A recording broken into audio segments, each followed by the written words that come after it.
नमस्कार साथियों। सार्थक पहल बदलाव हमसे है में पुनः आप लोगों का एक बार स्वागत है। मित्रों, हम हमारे इस चैनल के माध्यम से मध्य प्रदेश लोक सेवा आयोग प्रारंभिक परीक्षा, मुख्य परीक्षा, इंटरव्यू, यूजीसी नेट, चाहे हिस्ट्री हो, इकोनॉमिक्स हो, ज्योग्राफी हो, पॉलिटिकल साइंस हो, सोशियोलॉजी हो, या संविदा शाला शिक्षक वर्ग 1, वर्ग 2, सभी प्रतियोगिता परीक्षाओं की तैयारी जो है यहाँ से निःशुल्क कराते हैं। विशेष रूप से अर्थशास्त्र के लिए हम नई शिक्षा नीति के तहत जो सिलेबस में पैटर्न में परिवर्तन हुआ है, तो उसके अनुसार हम BA first year, BA second year, BA final year, MA previous और एमए फाइनल ईयर के लिए जो है सिलेबस वाइज वीडियो बनाते हैं। आज जो हमने टॉपिक उठाया है वो है आर्थिक वृद्धि एवं आर्थिक विकास, economic growth and economic development. ये सभी प्रकार के एग्जाम के लिए महत्वपूर्ण है। चाहे कोई पटवारी की तैयारी कर रहा हो या फिर एसआई की तैयारी कर रहा हो, कोई भी एग्जाम की तैयारी कर रहा हो, इसमें से कोई न कोई क्वेश्चन एग्जाम में बनता ही है। यदि एमपीपीएससी मेंस की बात कर रहे हो तो ये सेकंड पेपर के पार्ट 2 में महत्वपूर्ण अवधारणा है और इससे संबंधित क्वेश्चन बनता ही है। विभिन्न प्रकार के सूचकांक वगैरह जो है वो आर्थिक विकास के अंतर्गत ही आते हैं। तो हम शुरुआत करते हैं आर्थिक समृद्धि एवं आर्थिक विकास। तो सबसे पहले हम उठाते हैं आर्थिक समृद्धि। आर्थिक समृद्धि, आर्थिक समृद्धि, economic growth. Economic growth, growth एक ऐसा शब्द है जिससे हमें पता चल जाता है ग्रोथ क्या होगा। जैसे एक बीज डाला हमने जमीन के अंदर और उसके ऊपर पानी डालो और वो उगना शुरू कर देता है। कब जो पौधा है, जो बीज है वो अंकुरित होगा, पौधा बनेगा, उसमें फूल लगना शुरू होंगे, फल लगना शुरू होंगे। सीजन के ऊपर ये पूरी गतिविधियां हर साल होगी और धीरे धीरे वो बड़ा पेड़ बन जाता है। तो ये है ग्रोथ। ये क्या है? ग्रोथ। तो उसी तरीके से समझेंगे आर्थिक समृद्धि से आशय शुद्ध भौतिक उत्पादन में वृद्धि। आर्थिक समृद्धि, आर्थिक समृद्धि से आशय शुद्ध भौतिक उत्पादन में वृद्धि। शुद्ध भौतिक उत्पादन में वृद्धि अर्थात प्रति व्यक्ति आय में वृद्धि। अर्थात प्रति व्यक्ति आय में वृद्धि। अर्थात प्रति व्यक्ति आय में वृद्धि। प्रति व्यक्ति आय में वृद्धि। दूसरे शब्दों में यदि, दूसरे शब्दों में यदि किसी देश के सकल घरेलू उत्पाद, सकल राष्ट्रीय उत्पाद, सकल घरेलू उत्पाद, सकल राष्ट्रीय उत्पाद तथा प्रति व्यक्ति आय में वृद्धि दर्ज होती है, तो हम कह सकते हैं कि इस देश ने वृद्धि की है, आर्थिक समृद्धि की है। सीधी सी बात है। अभी तक तो बड़ा सरल लग रहा है कि आर्थिक समृद्धि क्या है? जब किसी देश के शुद्ध भौतिक उत्पादन में वृद्धि होती है या प्रति व्यक्ति वास्तविक आय में निरंतर वृद्धि होती है। अर्थात सकल घरेलू उत्पाद, सकल राष्ट्रीय उत्पाद, राष्ट्रीय आय, प्रति व्यक्ति आय में वृद्धि हो रही है, तो समझ जाएंगे कि उस देश की आर्थिक समृद्धि हो रही है। इसमें अंतर तो तब कठिनता हो जाएगा जब हम आर्थिक विकास पढ़ेंगे कि आर्थिक समृद्धि और आर्थिक विकास में क्या अंतर है। अभी तो समझ में आ गया होगा आर्थिक समृद्धि क्या है। क्या आर्थिक समृद्धि से आशय शुद्ध भौतिक उत्पादन में वृद्धि, कुल प्रति व्यक्ति आय में वास्तविक प्रति व्यक्ति आय में वृद्धि, या सकल घरेलू उत्पाद सकल राष्ट्रीय उत्पाद प्रति व्यक्ति आय में वृद्धि। अब इसमें मेडिसिन ने एक परिभाषा दी है, मेडिसन ने एक परिभाषा दी है कि आर्थिक समृद्धि क्या है। तो आय के स्तर को ऊंचा उठाने, आय के स्तर को ऊंचा उठाने, आय के स्तर को ऊंचा उठाने को ही धनी देशों में आर्थिक समृद्धि कहते हैं, आर्थिक समृद्धि कहते हैं। बड़ी सरल सी परिभाषा है। इसमें यह भी बोल दिया कि आर्थिक समृद्धि का संबंध किन देशों से है, धनी देशों से है, विकसित देशों से है। क्लियर हो गया। आय के स्तर को ऊंचा उठाने को धनी देशों में आर्थिक समृद्धि कहते हैं। किसने परिभाषा दी है? मेडिसन एक अर्थशास्त्री है, उन्होंने बोला आय के स्तर को ऊंचा उठाने को ही धनी देशों में आर्थिक समृद्धि कहते हैं। तो उसी प्रकार प्रोफेसर बोन क्या कहते हैं? प्रोफेसर बोन क्या कहते हैं? आर्थिक समृद्धि स्वाभाविक होती है, आर्थिक समृद्धि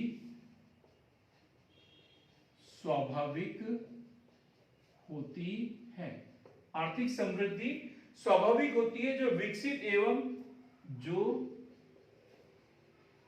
विकसित एवं स्वतंत्र अर्थव्यवस्था का लक्षण है। अब तो एकदम क्लियर हो गया कि आर्थिक समृद्धि का संबंध जो है किन देशों से है? विकसित देशों से होता है। और आर्थिक समृद्धि कैसे स्वाभाविक होती है? अब देखो, जैसे एक अमीर आदमी जिसके पास में 200 एकड़ जमीन है, अब उसका बेटा पढ़े लिखे कुछ भी न करे तो भी वो 200 एकड़ का मालिक है, और थोड़ा बहुत भी विवेक से काम करता है तो उससे इतनी अधिक आय प्राप्त होगी कि वो 50 एकड़ और जमीन क्रय कर सकता है। उसने कोई एक्स्ट्रा एफर्ट नहीं लगाया। उसके बाद आने वाली पीढ़ी के करीब अब 250 एकड़ जमीन है तो उससे जो है वो और 100 एकड़ जमीन खरीद सकती है, और ऐसे धीरे धीरे जो है अपने आप ही उनकी जमीन बढ़ते चली जाएगी, जबकि उसने एक्स्ट्रा एफर्ट कुछ भी नहीं किया है। तो बोन क्या बोलते हैं? प्रोफेसर बोन बोलते हैं कि आर्थिक समृद्धि स्वाभाविक होती है जो विकसित एवं स्वतंत्र अर्थव्यवस्था का लक्षण है। मतलब गरीब जो है वो गरीब ही रहेगा, उसमें समृद्धि होगी क्या? नहीं। तो गरीब व्यक्ति यदि उसकी आय बढ़ जाती है गरीब व्यक्ति की, तो उसे आर्थिक समृद्धि नहीं, उसे क्या कहेंगे? आर्थिक विकास कहेंगे। तो आर्थिक विकास एक अलग अवधारणा है, उसे अलग से समझेंगे हम अभी बात कर रहे हैं आर्थिक समृद्धि की। तो हमने देखा आर्थिक समृद्धि क्या है और आर्थिक समृद्धि की परिभाषा क्या है। अब एक क्वेश्चन इसमें, आर्थिक समृद्धि की दर, आर्थिक समृद्धि की दर, ये क्वेश्चन एग्जाम में पूछा जाता है। 3 नंबर का क्वेश्चन मेंस में बन सकता है, पीएससी के मेंस में 3 नंबर का क्वेश्चन बन सकता है, और अच्छे की हालत खराब हो जाती है जो इसे नहीं पढ़ता है। तो NNP नेट नेशनल प्रोडक्ट, शुद्ध राष्ट्रीय उत्पाद, NNP। जो हमारा अगला वीडियो जो होगा वो राष्ट्रीय आय के विभिन्न अवधारणाओं से संबंधित होगा। उसमें पढ़ेंगे हम NNP, NDP, GNP, GDP, ये सब पढ़ेंगे। अभी हम सिर्फ NNP नेट नेशनल प्रोडक्ट, शुद्ध राष्ट्रीय उत्पाद, NNP में परिवर्तन की दर, NNP में परिवर्तन की दर को एनएनपी में परिवर्तन की दर को इकोनॉमिक ग्रोथ रेट कहते हैं। इकोनॉमिक ग्रोथ रेट कहते हैं। इकोनॉमिक ग्रोथ रेट कहते हैं या आर्थिक समृद्धि की दर कहते हैं। एकदम क्लियर हो गई बात, समझ में आ गया? आर्थिक समृद्धि की दर क्या है? शुद्ध राष्ट्रीय उत्पाद में परिवर्तन की दर को, शुद्ध राष्ट्रीय उत्पाद में परिवर्तन की दर को इसे सूत्र रूप में लिख सकते हैं NNP2 minus NNP1 upon NNP1 into 100। तो ये है आर्थिक समृद्धि की दर। मतलब पहले एनएनपी कितना था और अब कितना हुआ, ठीक? एकदम इतना ही है, ज्यादा कुछ कठिन नहीं है इसमें। NNP2 मतलब परिवर्तित शुद्ध राष्ट्रीय उत्पाद, पहले का शुद्ध राष्ट्रीय उत्पाद अपन पहले का शुद्ध राष्ट्रीय उत्पाद। अब हम देखेंगे आर्थिक समृद्धि के विविध रूप। आर्थिक समृद्धि के विविध रूप, types of economic growth, types of economic growth. तो जो ये 3 प्रकार का होगा, कितने प्रकार था? 3 प्रकार का। आर्थिक समृद्धि जो है वो 3 प्रकार की होगी। सबसे पहला है progressive, progressive growth, progressive growth. दूसरा है regressive, regressive, regressive, retrogressive,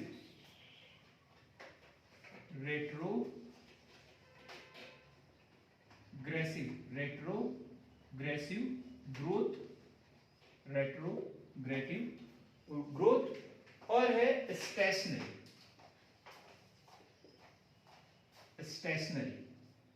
stationery growth.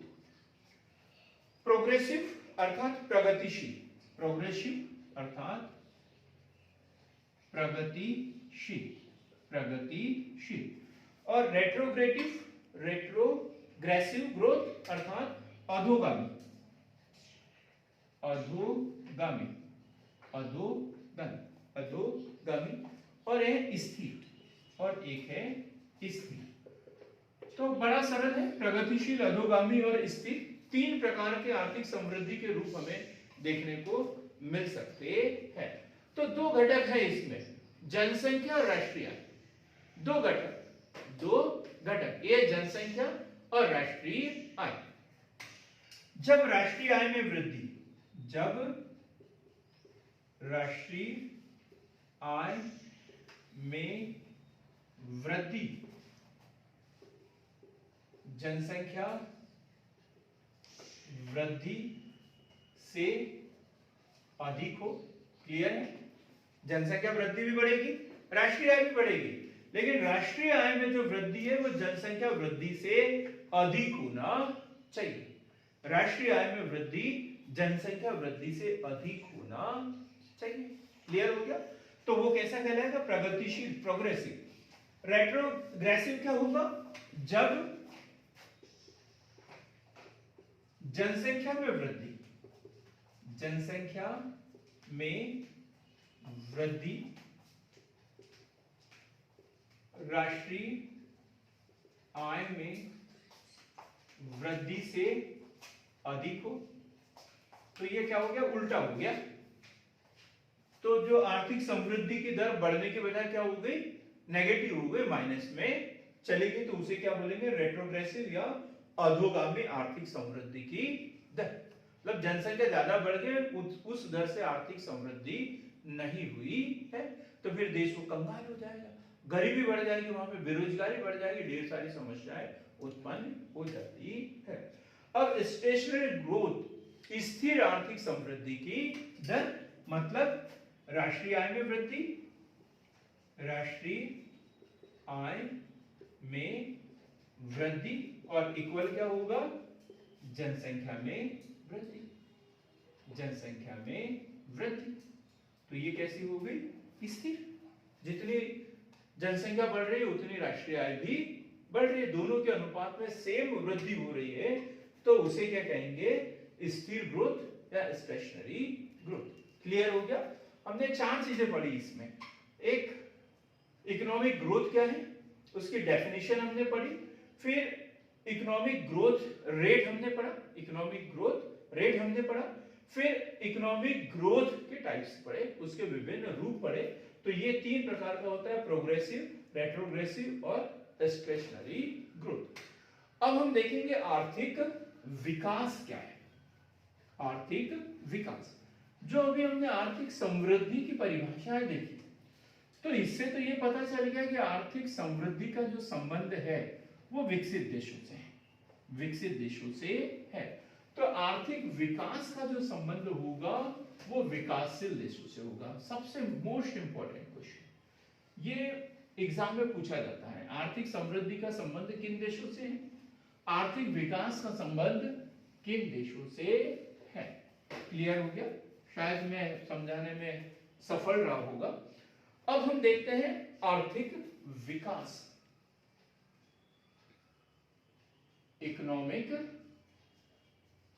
Development, economic development, आर्थिक विकास, इकोनॉमिक डेवलपमेंट। सामान्य रूप से आर्थिक विकास का संबंध, सामान्य रूप से आर्थिक विकास का संबंध, आर्थिक विकास का संबंध विकासशील देशों से, विकासशील देशों से लगाया जाता है। आर्थिक विकास का संबंध विकासशील देशों से लगाया जाता है। आर्थिक विकास, आर्थिक विकास निम्न आय वाले अल्प विकसित देशों की उच्च आय वाले विकसित देशों में बदलने की प्रक्रिया है। बड़ा सरल एकदम। आर्थिक विकास क्या है? जब निम्न आय वाले विकासशील देश, गरीब देश, पिछड़े हुए देश उच्च आय वाले विकसित देशों में बदल जाते हैं, तो इसे क्या कहते हैं? आर्थिक विकास। क्लियर बात एकदम? आर्थिक विकास क्या है? आर्थिक विकास निम्न आय वाले विकसित देशों की उच्च, अल्प विकसित देशों की उच्च आय वाले विकसित देशों में बदलने की प्रक्रिया है, बदलने की प्रक्रिया है। अब दो अर्थों में इसका प्रयोग किया जाता है, दो अर्थों में प्रयोग, दो अर्थों में प्रयोग, मतलब अलग अलग अर्थशास्त्री और उनकी अलग अलग अवधारणा, अलग अलग अर्थशास्त्री, अलग अलग अवधारणा। तो जैसे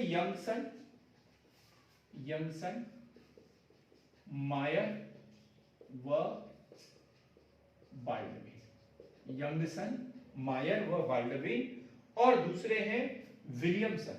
दूसरे कौन? विलियमसन। यहां पर यूजीसी नेट का क्वेश्चन है, यहां पर विलियमसन, बैट्रिक, बेंटिक, विलियम बेंटिक, कुजनेट्स और लुइस।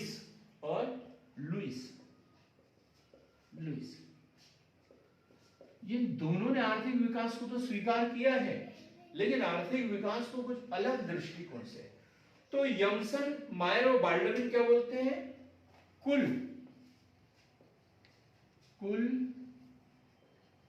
वास्तविक आय में वृद्धि, कुल वास्तविक आय में वृद्धि को आर्थिक विकास मानते हैं। यंगसन, मायर, बाल्डविन क्या बोलते हैं? कुल वास्तविक आय में वृद्धि ही आर्थिक विकास है। तो जबकि विलियमसन, बैटरी, कुजनेट्स, लुईस आदि क्या बोलते हैं? प्रति व्यक्ति आय में वृद्धि आर्थिक विकास है। तो दोनों ने तो अलग अलग रूप से परिभाषित किया है इसे। क्लियर एकदम? तो दो अर्थों में प्रयोग। यंगसन, मायर, बाल्डविन के अनुसार कुल वास्तविक राष्ट्रीय आय में वृद्धि आर्थिक विकास है। तो वही विलियमसन, बेंटिक, कुजनेट्स, लुईस आदि क्या बोलते हैं? ये बोलते हैं कि प्रति व्यक्ति आय में वृद्धि ही आर्थिक विकास है। क्लियर यहां तक? अब हम आगे देखेंगे इसकी परिभाषा। तो इसकी परिभाषा जो है बड़ी सरल से लिखवा रहा हूं, वो है मायर व बाल्डविन। मायर व बाल्डविन क्या परिभाषित करते हैं इसे? ये अक्सर एग्जाम में पूछा जाता है, हमें लिखना ही होता है।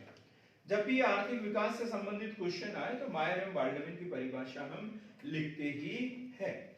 आर्थिक विकास एक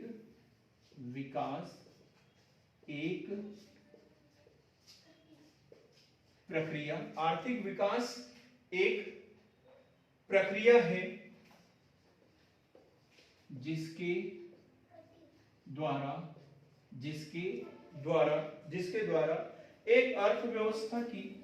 द्वारा एक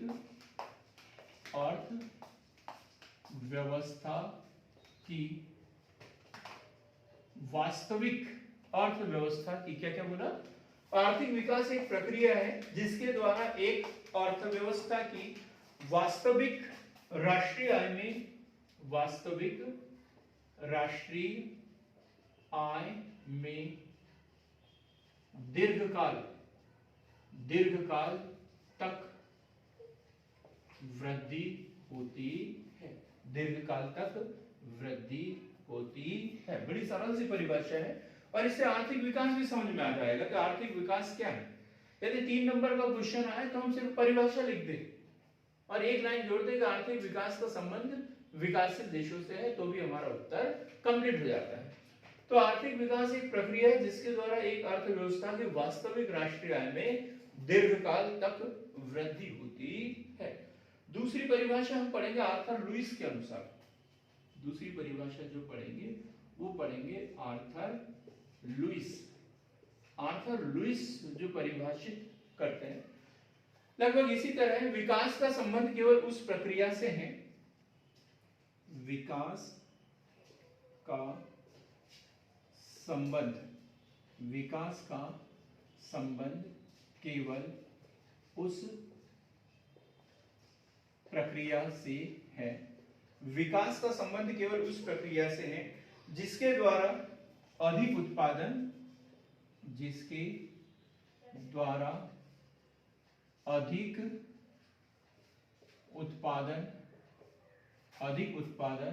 व सेवाएं प्राप्त होती है। जिसके द्वारा अधिक उत्पादन व सेवाएं प्राप्त होती है। क्लियर एकदम? आर्थर लुईस की परिभाषा, विकास का संबंध केवल उस प्रक्रिया से है जिसके द्वारा अधिक उत्पादन व सेवाएं प्राप्त होती है। अब हम देखेंगे आर्थिक विकास की विशेषताएं। आर्थिक विकास की विशेषताएं। आर्थिक विकास की विशेषताएं। आर्थिक विकास की विशेषताएं। अब ये इसी में है, परिभाषा में छुपा हुआ है। परिभाषा में आर्थिक विकास क्या है? एक प्रक्रिया है। काय में वृद्धि होती है, वास्तविक राष्ट्रीय आय में वृद्धि होती है। कब तक होती है? दीर्घकाल तक होती है। तो नंबर 1 पहली विशेषता लिखेंगे, एक प्रक्रिया है। एक प्रक्रिया है। आर्थिक विकास क्या है? एक प्रक्रिया है। और कैसी प्रक्रिया? दीर्घकालिक। तो हम पहली विशेषता क्या लिखा? आर्थिक विकास एक प्रक्रिया है, एक प्रोसेस है। Economic development is a process. यदि कोई लॉटरी लग जाए किसी की, वो आर्थिक विकास नहीं है। चोरी करके धन प्राप्त कर ले, कमा ले, वो आर्थिक विकास नहीं है। आर्थिक विकास तब माना जाएगा जब एक प्रोसेस के तहत, एक प्लानिंग के तहत उसने अपना ग्रोथ किया हुआ, वो अपने आप को डेवलप किया हुआ हो। क्लियर हो गया? ये आर्थिक विकास क्या है? एक प्रोसेस है। दूसरा, राष्ट्रीय आय, राष्ट्रीय आय व प्रति व्यक्ति आय में वृद्धि, राष्ट्रीय आय व प्रति व्यक्ति आय में वृद्धि। और वो भी कैसे वृद्धि? ये देखिए, राष्ट्रीय आय व प्रति व्यक्ति आय में वृद्धि, मतलब राष्ट्रीय आय भी बढ़ना चाहिए और प्रति व्यक्ति आय भी बढ़ना चाहिए। पता चला कि राष्ट्रीय आय थोड़ी सी बढ़ गई, लेकिन जनसंख्या जो है उससे डबल हो गई, तो प्रति व्यक्ति आय बढ़ेगी क्या? नहीं। यह दोनों शर्तें हैं। राष्ट्रीय आय के साथ साथ प्रति व्यक्ति आय भी बढ़ना चाहिए, तो आर्थिक विकास माना जाएगा। क्लियर हो गया? एक प्रोसेस है, और दूसरा राष्ट्रीय आय के साथ साथ प्रति व्यक्ति आय में भी वृद्धि होना चाहिए। तीसरा है जनसंख्या में वृद्धि, जनसंख्या में वृद्धि, जनसंख्या में वृद्धि। ऐसा नहीं कि किसी देश में बाढ़ आ गई, अकाल आ गया, बहुत बड़ा तूफान आ गया कोई, और आधी जनसंख्या खत्म हो गई, और फिर देखा कि वहां की प्रति व्यक्ति आय बढ़ गई। पहले भी 100 करोड़ रुपए थी और बाद में भी 100 करोड़ थी, लेकिन पहले जनसंख्या 100 थी तो 1 रुपए, अब कितनी हो गई? 50, तो अब कितनी हो गई? 2। तो ये आर्थिक विकास हुआ क्या? नहीं। मतलब पहले की तुलना में जनसंख्या कम नहीं होना चाहिए। भाई आर्थिक विकास के लिए हमें स्वास्थ्य सुविधाएं देना पड़ेगा, और स्वास्थ्य सुविधाएं देंगे तो क्या होगा? जनसंख्या में वृद्धि अपने आप ही होगी। तो जनसंख्या में वृद्धि होना चाहिए, जनसंख्या में वृद्धि होना चाहिए। और दीर्घकालीन वृद्धि, दीर्घकालीन वृद्धि क्या है कि जनसंख्या में नहीं, राष्ट्रीय आय और प्रति व्यक्ति आय में दीर्घकाल तक वृद्धि होना चाहिए। एक साल मानसून बहुत बढ़िया जमा, खूब फसल हो गई, तो किसान को आसमान में उड़ने की जरूरत नहीं है। किसान को विकसित तभी माना जाएगा जब उसे 4-5 साल तक कंटिन्यू आय में वृद्धि होती है। बारिश हुई तो ठीक, नहीं हुई तो उसने सिंचाई के साधनों का विकास कर लिया, चाहे बारिश हो या ना हो, उसके खेत में उत्पादन होगा ही, तो बोलेंगे कि उस किसान ने विकास कर लिया। मतलब कंटिन्यू लगातार वृद्धि होना चाहिए, दीर्घकालीन वृद्धि। और अंतिम है जन सामान्य के जीवन स्तर में वृद्धि, जन सामान्य के जीवन स्तर में वृद्धि, जन सामान्य के जीवन स्तर में भी वृद्धि होना चाहिए, तो बोलेंगे कि आर्थिक विकास हुआ है। तो आर्थिक विकास के लिए क्या शर्तें हैं? एक प्रक्रिया है, राष्ट्रीय आय व प्रति व्यक्ति आय में वृद्धि, जनसंख्या में वृद्धि, दीर्घकालीन वृद्धि और जीवन स्तर में वृद्धि, जीवन स्तर में वृद्धि। क्लियर हो गई बातें? अब हम एक क्वेश्चन यहां और तैयार करेंगे, और ये बड़ा महत्वपूर्ण क्वेश्चन। क्या? एक पार्ट में हम लिखेंगे आर्थिक विकास, आर्थिक विकास, और दूसरे पार्ट में लिखेंगे आर्थिक समृद्धि। दोनों में क्या अंतर है?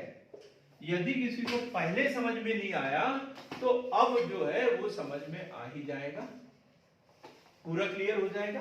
बस पूरा वीडियो देख के बीच में स्किप नहीं करना कभी हमारे वीडियो को। जहां स्किप किया वही ज्ञान की वृद्धि रुक जाएगी। पूरा वीडियो देखना है। तो आर्थिक विकास और आर्थिक समृद्धि में क्या अंतर है? तो आर्थिक विकास का संबंध क्या? आर्थिक विकास, आर्थिक विकास का संबंध राष्ट्रीय आय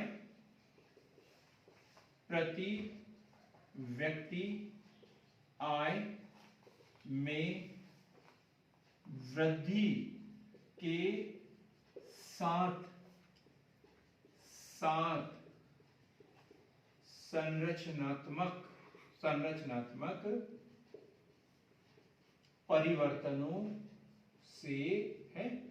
आर्थिक विकास तो तब है जब राष्ट्रीय आय में भी वृद्धि होगी, प्रति व्यक्ति आय में भी वृद्धि होगी, उसी के साथ संरचनात्मक परिवर्तन, जैसे लोगों को सुविधाएं मिले, शिक्षा का स्तर बढ़े, स्वास्थ्य का स्तर बढ़े, तो बोलेंगे कि आर्थिक विकास हुआ है।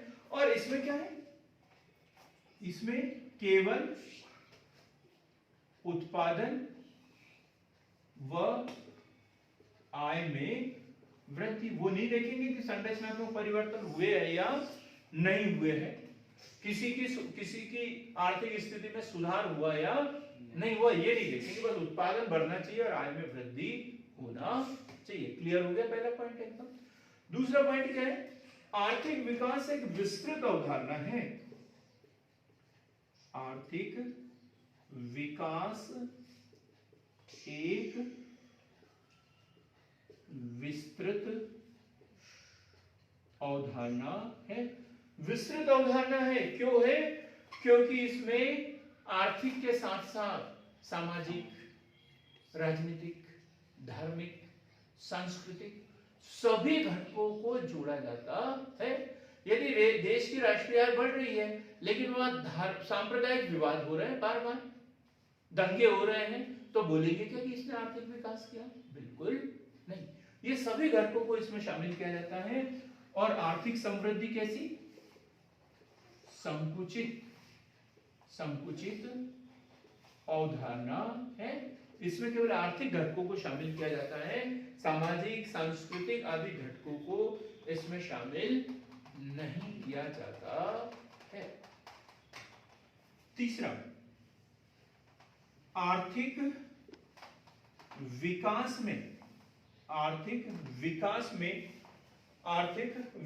में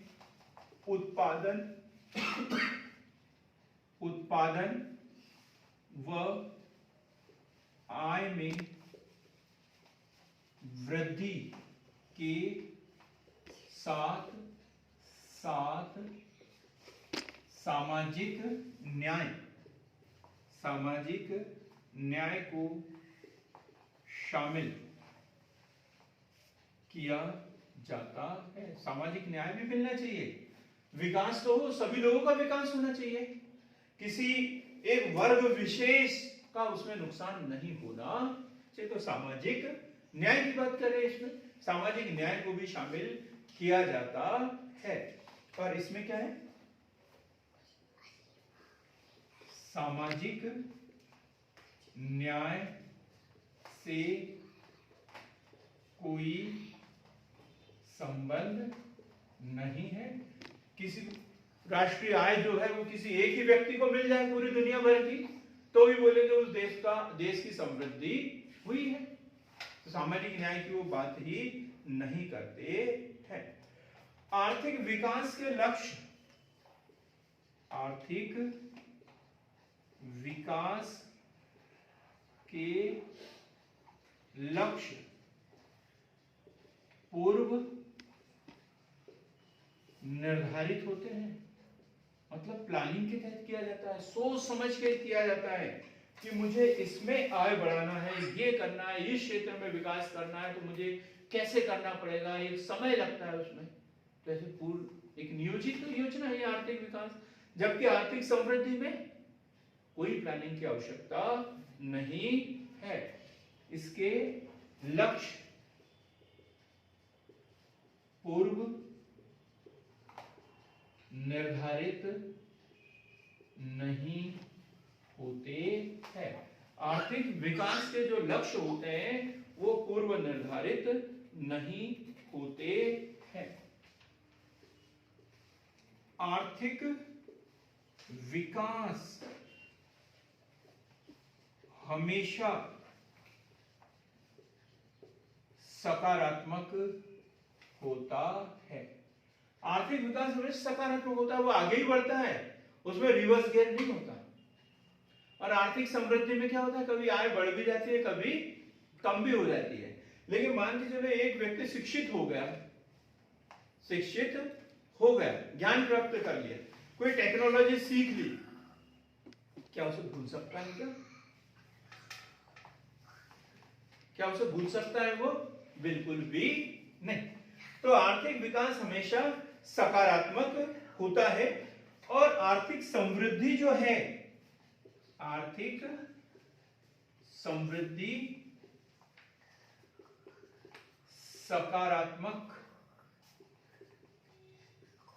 के साथ साथ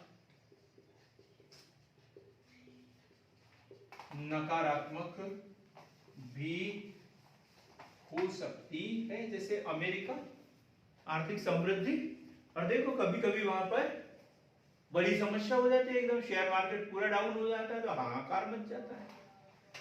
तो आर्थिक समृद्धि सकारात्मक के साथ साथ नकारात्मक भी हो सकता है।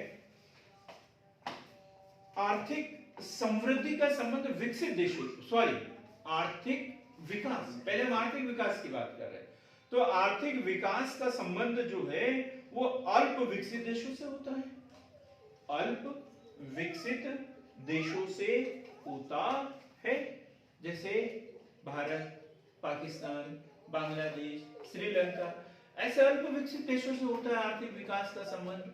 जबकि आर्थिक समृद्धि का जो संबंध होता है America, Germany, England, France, Canada जैसे विकसित देशों से होता है, विकसित देशों से होता है। तो मित्रों, आज हमने दो उदाहरणाएं पढ़ी, आर्थिक समृद्धि, आर्थिक विकास, और दोनों में क्या अंतर है। अगला जो हमारा वीडियो होगा बड़ा महत्वपूर्ण होगा, तो बिल्कुल उसे देखना न भूले, और उसमें हम पढ़ेंगे आर्थिक विकास के घटक, आर्थिक विकास के घटक। एमपीपीएससी के लिए, यूजीसी नेट के लिए, संविदा शाला शिक्षक वर्ग 1, 2 के लिए, सभी एग्जाम के लिए महत्वपूर्ण वीडियो होगा। तो बिल्कुल इसे देखिए, हमारे साथ बने रहिए और सार्थक पहल का एक हिस्सा बने। बहुत बहुत धन्यवाद।